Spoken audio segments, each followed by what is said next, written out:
I'm currently 3,000 feet above the ground.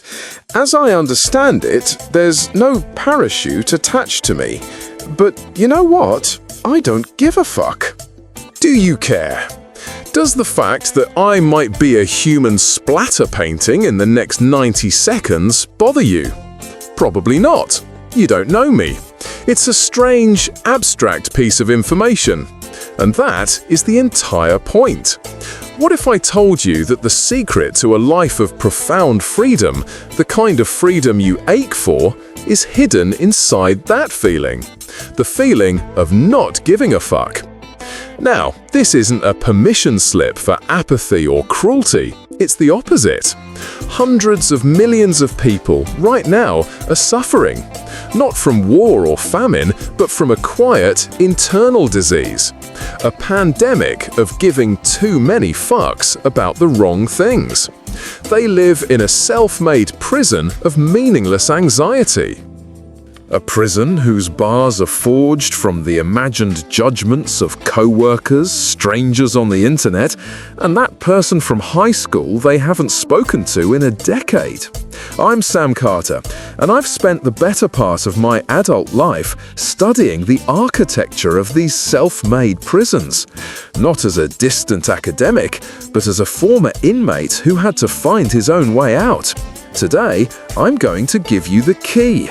It's a skill, and like any skill, it must be learned and practiced through 5 distinct levels.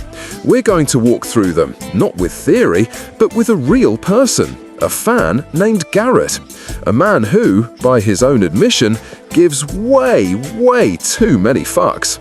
This is his story. This is your guide. Level 1 is where it all begins, slaying the spotlight dragon. There's a psychological phenomenon called the spotlight effect. It's the deeply ingrained, deeply flawed belief that you are the center of everyone's world. That everyone notices your slightly too old sneakers, the awkward way you phrased that email, or the bad haircut you're trying to hide under a hat. You feel a giant, burning spotlight is following you, illuminating every one of your perceived flaws for a judging world. The truth? That spotlight is coming from inside your own head. The writer David Foster Wallace put it perfectly. You will stop worrying so much what other people think about you when you realize how seldom they do. This isn't a new flaw in our wiring, it's an evolutionary feature, now rendered obsolete. Imagine our ancestors on the vast savannah, living in a tight-knit tribe of maybe 150 people. In that world, being watched, noticed, and judged was a matter of survival. A wrong move could mean social exile, which meant death. Your brain was hardwired to track every social cue, to obsess over your reputation, because the tribe was the world. But now the tribe is the line at the grocery store, or the anonymous avatars scrolling past your photo. The software is ancient, but the hardware of your brain is still running it, generating life or death levels of anxiety over stakes that are, frankly, almost zero. To break this illusion, you can't just think your way out. You have to prove it to your nervous system. You have to willingly step into the spotlight and realize it has no heat. For Garrett, this meant his first challenge. He had to stand in a busy public square and hand out 50 flyers for one of the most ridiculed ideas on Earth, the Flat Earth Society. Watching him begin was painful. You could see the fear in his posture, the tight set of his jaw. He'd approach someone, mumble, and get waved off. Each rejection was a physical blow. He believed 1,000 eyes were dissecting him, mocking his absurd mission. But then a funny thing happened. A woman took a flyer and just put it in her bag. A man glanced at it, chuckled, and said, "Good luck with that." Nobody screamed, nobody threw things, the world didn't stop. Slowly, his posture changed. He got louder, more direct. By the end, a small crowd had formed. Not to mock him, but to debate him, engage with him, laugh with him. He had stepped into the heart of his fear and found nothing, just other people, lost in their own worlds with their own spotlights. What's the most ridiculous thing you've worried people were noticing about you? Share your spotlight effect story in the comments below. It's the first step to turning the damn thing off. But this was just level 1. Immunity to the judgment of strangers is the tutorial. The next level is where the real game begins, and it's where most of us are stuck for life. Level 2. Moving from performance to authenticity. It's one thing to not care about a random person in a park. It's another thing entirely to not care about the opinion of someone you desire. A potential partner, a boss you admire, a creative collaborator. Here, the stakes feel real, and so we perform. We become actors on a stage, trying to guess our lines. We contort ourselves into a version of what we think the other person wants to see. We hide our weird hobbies, we temper our strong opinions, we laugh at jokes we don't find funny. I know this space well. This exhausting performance of trying to be what you think someone else wants. It's a life lived as a ghost. The problem is, even if you succeed, you haven't won. You've simply trapped yourself. They didn't fall for you, they fell for your character. And now you have to play that role forever. Authenticity is the terrifying, liberating alternative. It's the willingness to be disliked, even rejected, for who you actually are. It's showing up with your real lines, your real character, and letting the chips fall where they may. Garrett's second challenge was designed to force this shift. We sent him on dates with 10 professional models. But here's the catch. He had to ask them a series of outrageously awkward and personal questions we fed him through an earpiece. Questions designed to cause cringe and rejection. He had to ask one woman if she'd considered donating her eggs to him. He asked another to feel his bicep and rate it on a scale of 1 to 10. It was a masterclass in controlled social disaster. The first few dates were brutal. He was tense, apologetic, radiating the energy of someone expecting to be punished. But then something inside him began to shift. He realized he wasn't just there to be chosen or rejected. He could also choose. He started asking his own questions, making his own jokes.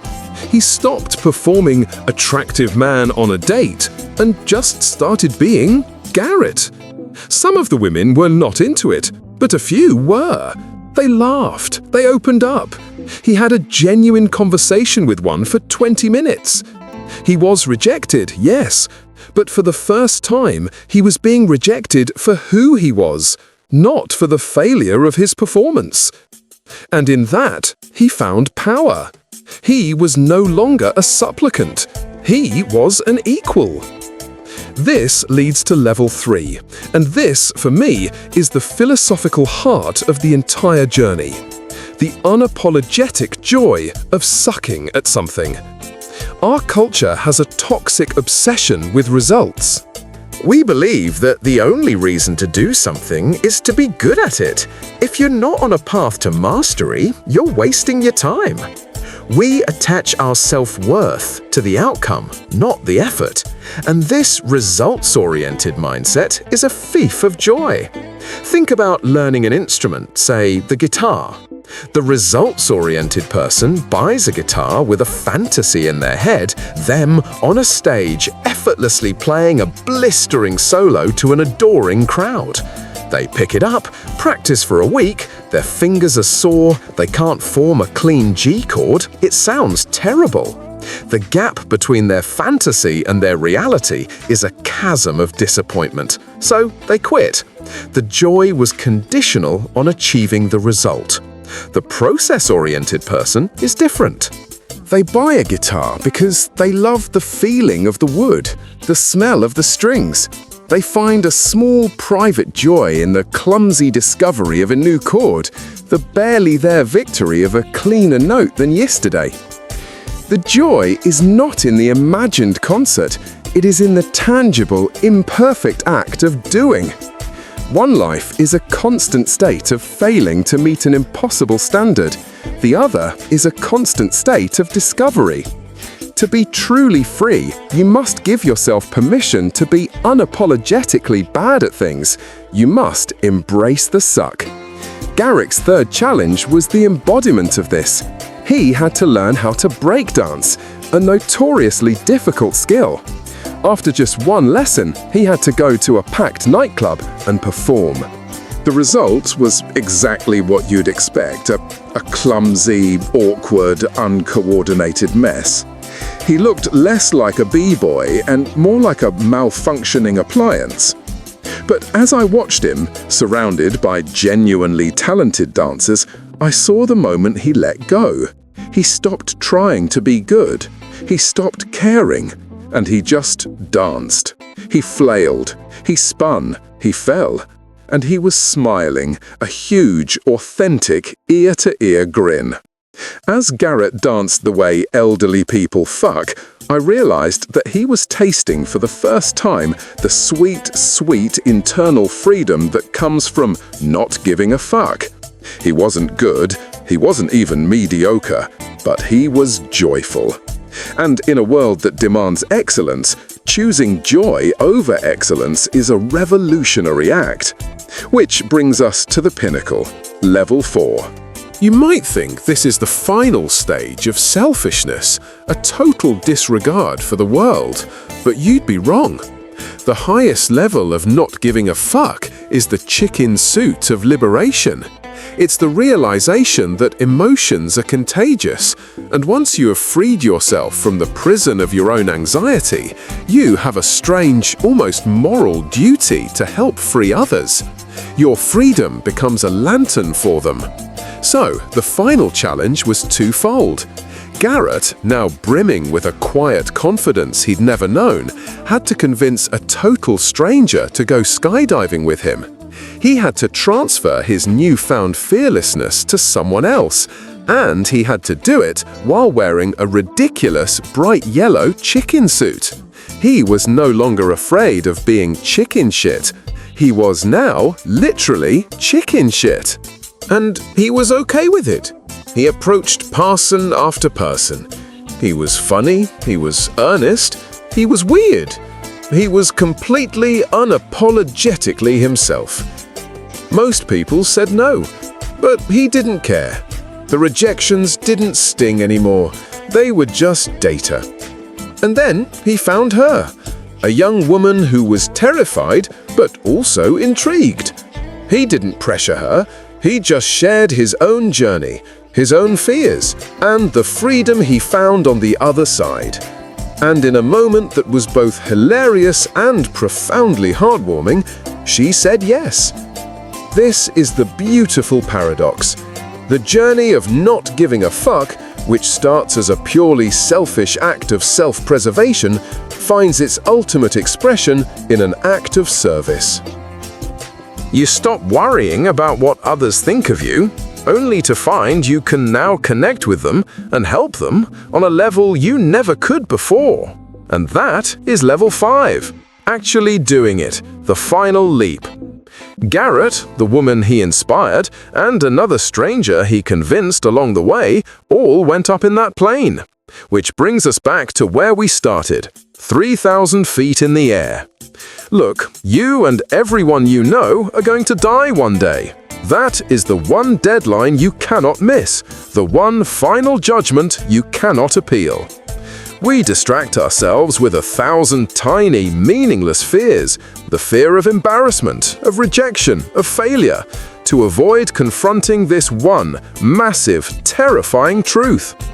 So what the fuck are you waiting for? That goal you have, that dream you keep to yourself, that person you want to talk to, that dance you want to dance, however badly, go do it. Because seriously, who gives a fuck? If this journey resonated with you, subscribe and turn on notifications. My work is about diving into these uncomfortable truths, and I want you to be here for the next exploration. and perhaps save this video. Insights this honest have a way of disappearing. Now go live.